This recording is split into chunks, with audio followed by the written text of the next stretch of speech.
Assalamualaikum warahmatullahi wabarakatuh. Perkenalkan, nama saya Faisal dari Sopwan dengan NIM 12953034. Saya berasal dari kelas Sistem Digital B. Nah, sekarang saya akan menjelaskan mengenai encoder. Pengertian dari encoder sendiri adalah perangkat elektronik yang mengubah sinyal analog menjadi sinyal digital. Sinyal analog adalah sinyal yang nilainya bervariasi secara kontinu, seperti sinyal suara atau suhu. Sinyal digital adalah sinyal yang nilainya yang hanya berupa 0 atau 1. Encoder biasanya digunakan untuk mengubah posisi mekanis atau sudut rotasi menjadi kode digital. Selanjutnya, untuk poin kedua, yaitu ada cara kerja atau prinsip kerja dari encoder.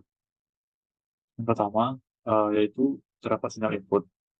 Encoder menerima sinyal analog sebagai inputannya, seperti posisi atau rotasi dari sudut. Yang kedua, ada konversi sinyal. Proses konversi sinyal pada encoder mengubah sinyal analog menjadi sinyal digital. Ini menggunakan sensor dan rangkaian elektronik lainnya. Dan yang ketiga, ada output digital. Encoder menghasilkan output digital yang merepresentasikan nilai analog input seperti kode biner ataupun sinyal pulsa.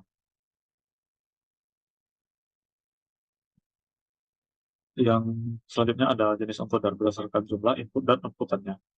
Yang pertama ada encoder 4 kedua, di mana pada encoder ini terdapat input sebanyak 4 sinyal dan outputnya menghasilkan 2 sinyal. Encoder 4 kedua ini mengenkripsi sinyal input menjadi output biner 2 bit. Dan selanjutnya ada encoder 8 ketiga. Pada encoder ini terdapat input yang berjumlah 8 dan outputan berjumlah 3, di mana mengenkripsi 8 sinyal input menjadi output biner 3 bit.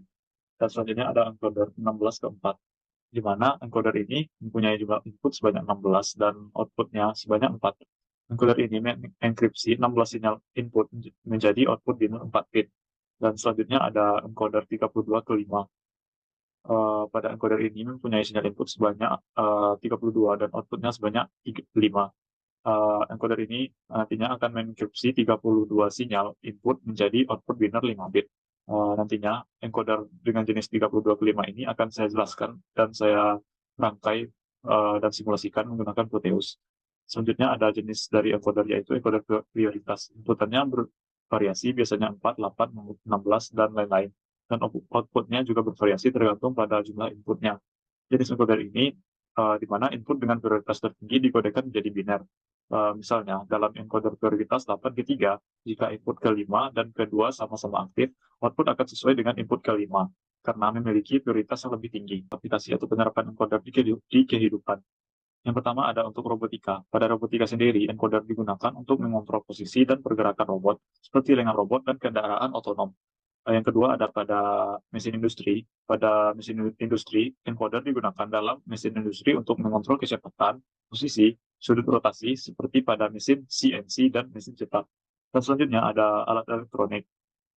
Penerapan encoder pada alat elektronik digunakan dalam berbagai seperti mouse komputer, joystick, dan sensor posisi. Dan yang terakhir ada penerapan encoder pada sistem navigasi yang digunakan dalam sistem navigasi untuk menentukan posisi dan arah seperti dalam sistem GPS dan kompas digital. Kayak sekarang saya akan menjelaskan mengenai pembuatan encoder dan rangkaian simulasinya. Pada encoder ini kita dapat menentukan jumlah inputnya dengan rumus 2 pangkat output. Jika outputnya bernilai 5, maka untuk jumlah inputnya pasti bernilai 2 pangkat 5, yaitu 32. Dan pada input kita mewakili D0 sampai dengan D31 dan output A, B, C, D, dan E, yaitu sebanyak 5 buah. Dan pada rangkaian ini kita menggunakan gerbang logika OR yang prinsip kerjanya yaitu seperti perjumlahan. Apabila salah satu input yang bernilai 1, maka outputnya akan bernilai 1. Dan pada gerbang logika ini kita buatkan untuk kondisi awalnya misalnya 0, maka outputnya akan bernilai 0. Dan apabila kita contohkan jika inputnya di gerbang salah satu gerbang logika bernilai 1, misalnya pada gerbang logika ke-4 atau pada desimal 3, maka untuk gerbang logika pada yang terhubung ke logika 3 tadi akan bernilai 1 outputnya. Dan yaitu pada gerbang logika 23 outputnya bernilai 1, dan pada gerbang logika U26 outputnya bernilai 1. dan kemudian terhubung ke gerbang logika 8, 9, 10, 11, sehingga outputnya bernilai 1 juga, kemudian terhubung ke gerbang logika U24A, sehingga nilai outputnya bernilai 1 dan berakhir di logic state yang ke D bernilai 1 juga.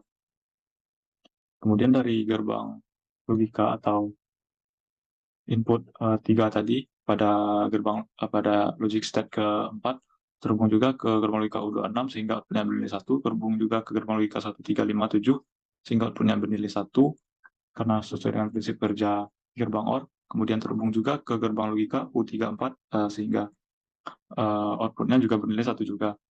Sehingga pada output E logikanya juga berlogika 1. Dan jika kita hitung nilai desimalnya, maka desimalnya ini akan bernilai 3, yaitu 11000.